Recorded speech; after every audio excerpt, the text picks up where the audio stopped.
want to talk with you about a number of subjects that directly affect the future of the United States.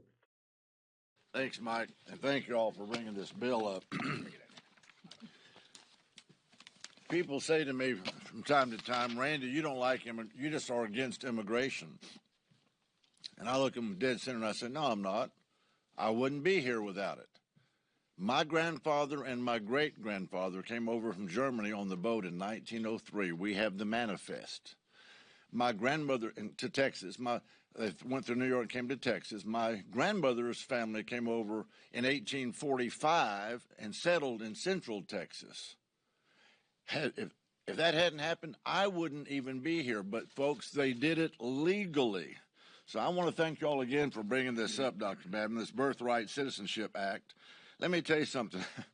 The radical left is going to lose their friggin' minds over this. I can't wait for it. They're spinning the same tired narrative, calling President Trump and Republicans heartless and cruel and inhumane for daring to address the issue of birthright citizenship. And now, 22 states are suing to block Republicans from overturning this deeply flawed policy. Let me tell you, the policy is so deeply flawed. If you've read the 14th Amendment, if you remember the time frame that it took place in, I'll give you all a math quiz. 14th Amendment, can any of y'all tell me which amendment preceded the 14th Amendment? Any math majors out there? Of course, the 13th Amendment, which abolished slavery. The intent of our founders and our members of Congress back then was to make sure that African Americans got a place in America. Now, I've talked to judges, some of them in Congress, that said, well, no, birthright citizenship is part of the 14th Amendment.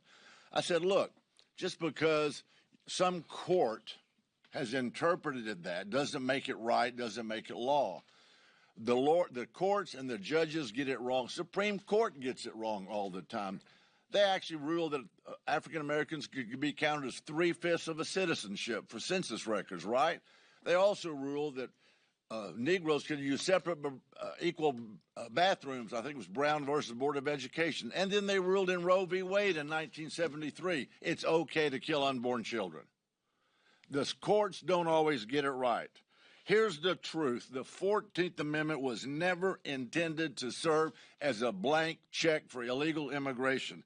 It was never intended to grant citizenship to the children of people who broke our laws to get in this in the first place. Well, this isn't just about immigration, people. This is about defending our sovereignty, respecting the rule of law, and ultimately standing up for the American taxpayer who funds all this stuff. It's high time for common sense for us to make a comeback. We need to put American citizens first, prioritizing their safety, their opportunities, and their futures. That's why I'm proud to stand here with Dr. Babin, President Trump, Andy Biggs, and my Republican colleagues in this fight. We are working to pass the Birthright Citizenship Act and enforce President Trump's executive order to end this madness once for all. So very much depends on it. America's sovereignty matters. American taxpayers matter. American families matter. Howdy, sir. Devin Moore here, Fireside Press. A couple questions for you. You mentioned that your ancestors came here legally, yet you fail to mention the fact that when your ancestor came here, the law was a buy a ticket, sign off on Ellis Island. Why is that? Ain't that a little bit relevant considering you're comparing the laws of yesteryear to today? Y'all only mention how folks need to come here legally, but Republicans never offer an adjustment to our immigration laws, something that I'm sure most Americans could get behind. You don't ever provide a bipartisan immigration bill. Y'all have control of the House and the Senate, just like you can do that. Y'all did in 2012 with Republican and bipartisan support. Be happy to see that kind of bill come up. Why is it you only care about laws that support your narrative? There ain't ever a conversation about the laws broken by January 6ers. Don't you care about those laws being broke? I can argue that immigrants, illegal or otherwise, are just as mistreated as you wrongfully claim the Jan 6ers are. Y'all don't ever talk about that now, do you? Now, why do you also claim that this will make the left go insane? Is your party unwilling to receive criticism? I thought we were bringing folks together. For some reason, there ain't ever a conversation about this. And I'm glad you mentioned that the courts get something wrong sometimes. You might think that, but it's still the law of the land. Yet you want to change the law to cause fear instead of dealing with the actual facts of the matter. Now, I could argue that the Supreme Court got it wrong in 2008. D.C. versus Heller, that changed how we interpret the Second Amendment. Would you agree to the, quote, radical left trying to interpret that law differently now? Also, according to your logic, you said these folks aren't subject to American laws as defined by the 14th Amendment. So why are they suddenly subject only to immigration laws? Do they not get arrested, and are they not subject to other laws and regulations? How many illegal immigrants in this country end up owning businesses of some sort? And follow-up question, since we're talking about legality, why does Trump's order also block legal immigrants? Folks with H-1B visas that he supposedly supports would be affected by this order as well. His executive order will also create a class of stateless folks, folks that come here on H-1B visas that would now be subject to having their children without a citizenship here or in their home country. Is your party willing to take accountability for those people? Or are you just wanting to piss off the left here without caring much of the consequences? You're not telling the truth here, Congressman. To summarize all my questions, sir, because I know there was a lot thrown at you, why do you keep lying all the time instead of actually doing meaningful work? Well, howdy again there, folks. Welcome back to the end of the Fireside Chats. Now, we're getting a little big here. We had our first press conference after all. Joking aside, I want to be very clear about the mission of this channel. You see, we could go and debunk right-leaning conspiracy theories or misinformation or just plain bad talking points all day long. I do not want this channel to be a gotcha for every right-wing video that gets put out, or even a conservative media conglomerate or press release that simply has bad faith arguments. That has been done to death. The left has the West Wing if they wish to go see that more and more. My goal here is to appeal to a very specific middle ground and a group of conservatives that I consider my friends and family. This argument that Republicans have pushed, specifically regarding the 14th Amendment, is completely disingenuous. The problem we have with our immigration system is complex. We have folks who have to wait years and years to escape poverty, desperation, and areas in different countries that are, frankly, life-defying. As Donald Trump would say, some of these countries are shitholes. I do not think the people there are shitholes, but it is undeniable fact is that many of these areas are strict with gang violence and terrible things that causes desperate people to come to our border in search of a better life. I have always believed in the American dream. The traditional conservative argument would be, well, it doesn't matter how desperate they are, they need to come here legally. I am here to dispel this little ruse we have introduced ourselves. Is most of the people coming here, if they could come here legally, I believe they would. The problem is our system is set up to make it as hard to come here legally as possible, as expensive to come here legally as possible. So the legality argument is irrelevant. It is an economic issue. Supply and demand. The demand for immigration is high. The supply, the legal supply, is low. You want to fix that? You fix the supply. Demand will never change so long as our economic forces exist in the way they do.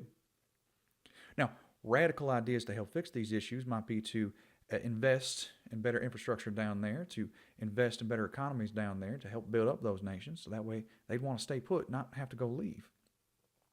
It's the reason we don't have as many European immigrants nowadays, because quality of life in Europe is a hell of a lot better than it used to be. But these arguments come around every generation. They have not changed. It doesn't matter what decade, what person, there's always a goddamn other and well, it's our hill now. Time to pull up the ladder behind us. The one thing that I cannot stand is the whole, well, my family came here legally. Why can't anybody else do that? When not a single Republican, conservative or otherwise, will ever actually define what legal means there are to immigrate to this country. And no, it is not about legal immigrants versus illegal immigrants, because changing the 14th Amendment, as Donald Trump has proposed to do, would also change that for legal immigrants, because it specifically targets, as I said previously, H-1B visa holders. There's a conversation to be had about our immigration system. There are things to be done about it. But changing the Constitution of the United States to fit their narrative is not the way to do it. And that is what the left is terrified of. Imagine, if you will, a scenario where a Democratic president comes in and he says, well, the Second Amendment, frankly, has been interpreted wrong. The Founding Fathers never intended for it to be used for personal home defense. Now, I have given up the discussion regarding gun rights. I am from Texas, after all. I do believe in a little bit of ownership of firearms. I think there's a regulation that should be passed there. But what I believe is irrelevant, considering that in 2008, the then Supreme Court ruled, is that the Second Amendment applies now to personal firearm usage. It would be insane for any Democrat to go up there and try to claim, well, no, actually, the Second Amendment should not be for personal firearm usage. The Supreme Court got it wrong. The Supreme Court here, incorrect. They would be challenging the legality of the Constitution itself, as the Supreme Court has the authority to dictate what is constitutional or not. And that is what Republicans are doing. And they will not stop at the 14th Amendment, considering just today, or just this week, I should say, is they have also proposed another amendment to change the amount of terms a president can serve. Will that pass? Probably not. What you see is that Republicans do not care about the fallacies in their argument. They simply want to get things passed, regardless of their real-world effects. Here are the facts about illegal immigration. There are approximately 11 million illegal immigrants in the United States. Most of the criminality that comes over the southern border does not come from migrants trying to cross for refugee status. You see, most drugs and other criminal activity ends up coming through legal border crossings. Human trafficking, a little bit different. Harder to traffic humans, but it does happen at legal border crossings as well. A lot of the human trafficking ends up happening on the personal level. Folks taken in by coyote and gangs, dragged across the border, paying for these services, which is still cheaper and somehow more preferable than going through the legal process, which takes years and may not even be possible for some folks. There are 1,001 ways we could have a discussion about this, and I would love to have those discussions with people. But what Republicans are doing is lying to you about everything. I'll tell you what, that gentleman that you saw earlier, if we go back to the immigration laws that allowed his grandparents to come here, I guarantee you illegal immigration would pretty much go away almost overnight. But that's not what they want. In 2013, after the 2012 election, Republicans and Democrats had a bipartisan immigration reform bill that did not pass to the House because Republicans in the House would never put it up for a vote, would never put it in committee. And after that, any hope of a bipartisan structure for this service was gone. It will not happen. And I will love to rag on the Democrats all day for everything they've gotten wrong. But I can't do that when I have to sit there and explain to everybody that Republicans are lying tooth and freaking nail about everything they're doing. So again, please watch this space. We are all in it together, and we all got to solve all problems together. It can't just be hey, we're in charge now, and we're going to completely upend the entire system to get our way. I believe in the idea of amnesty for those who have put down roots and who have lived here, even though some time back they may have entered illegally.